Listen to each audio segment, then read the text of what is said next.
I am rolling. Okay, Dan, spell your name. Dan Whittington, D-A-N, W-H-I-T-T-I-N-G-T-O-N. You are the inventor of the Airlutions system. I am. Tell me that. It was an idea I developed driving along one day, trying to figure. Can we start that again? No, we can't. Please.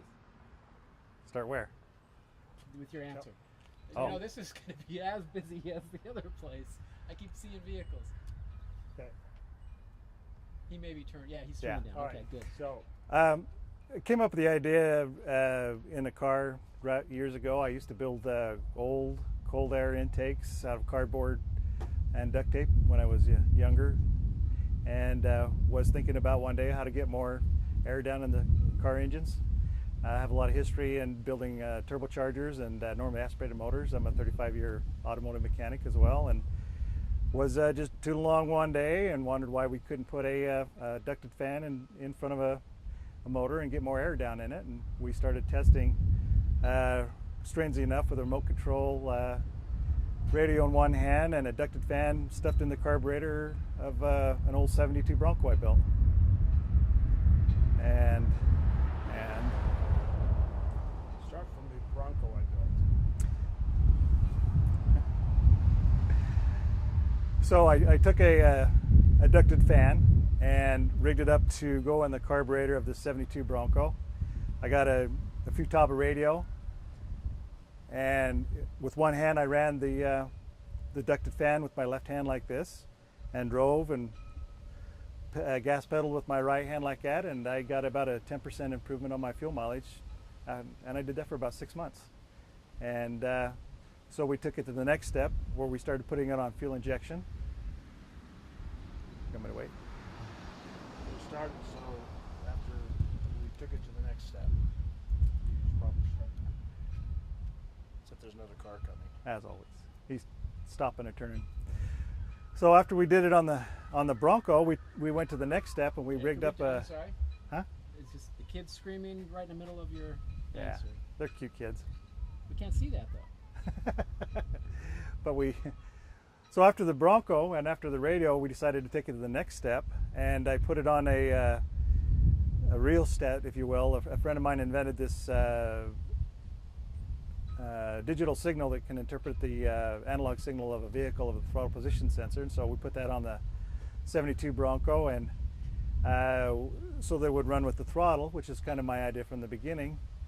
And after we did that, we noticed a 20% improvement on the fuel mileage on the 72 Bronco. I then took that to a Dodge truck, which is a V10, an 8.0 liter, and we jumped that up 27.5%.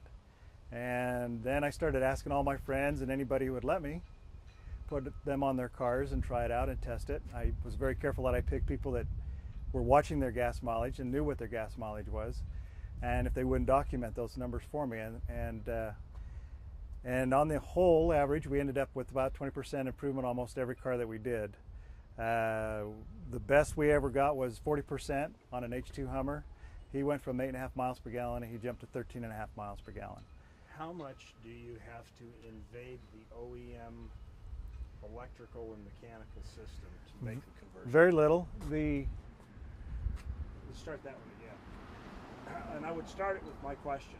Okay. To invade, to install one of these, Okay. you don't have to invade very much of the original system. Well, the whole idea behind my concept is to be able to install this on any vehicle without upsetting the computer, without high costs like you do with the turbocharging and supercharging. You have to do a lot of plumbing and things to get the system into the thing. It had to be affordable, first of all, something that everybody could buy, something that functioned well, doesn't set check engine lights, and that was the whole premise behind my theory from the beginning. It's because it's something that everybody can use on a car, a boat, whatever. ATVs, UTVs, we run them on razors and such like that. And so it had to be something very small, very compact, like what you see here. This one here, we build a whole intake system on this particular setup. I've put them in vehicles where they're pretty stealthy. You can't even tell they're in there. It just depends on the application and what you're trying to go for with your mileage and your fuel performance.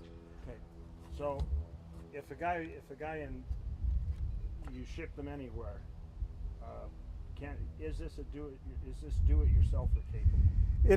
It is if you know how to do a little bit of plumbing, if you will. In other words, how to. Sometimes you've kind of got to figure out a way to put it in. If you've never done one of these before, it could be a little intimidating. We can offer you a cold air intake. I can offer you instructions as well, or you can just. I can send you a do-it-yourself kit, and you can do the whole thing your entire self if you want. If you have a mechanic that is willing to do these installs, any mechanic should be able to do these. The hardest part is just understanding where the throttle position or the map sensor is. I've had guys install these inside of an hour on the Jeep kits that I put out. Okay.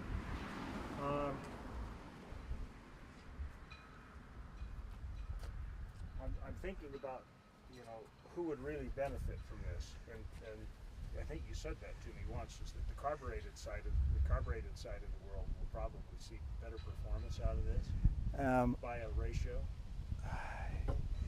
Yeah, yes and no. It depends on the carburetor. I mean, if the carburetor's sloppy rich, yeah. The trouble with carburetors is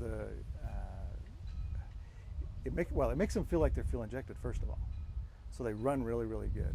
It gets rid of all the sloppiness in the mid-range and whatnot. Well, let's talk about that. Okay. And so I'll ask the question appropriate to the answer.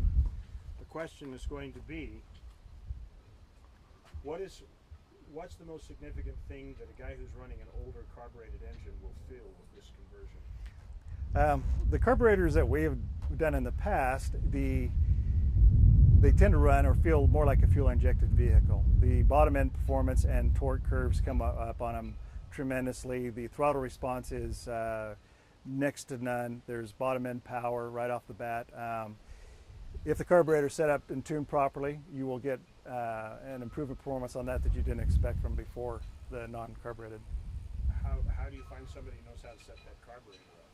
There are several tuner shops in the Salt Lake area, and I'd be happy to recommend those. It does take a little bit of work. If you know a little bit how to read spark plugs and such, you can do that yourself. So. Okay. Anything else? I think I've got enough for your video. Do we need something on how to contact? Yeah. Give me that information. I'll probably narrate it in. Okay.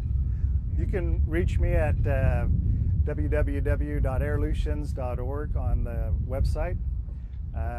You can contact support at airlutions.org or .com, either one. We're on the internet. We're on Facebook. You can look us up on Facebook under Airlutions Technologies as well. Or just give me a call. Or call Chad. Call Chad. Call Chad. I get enough of those.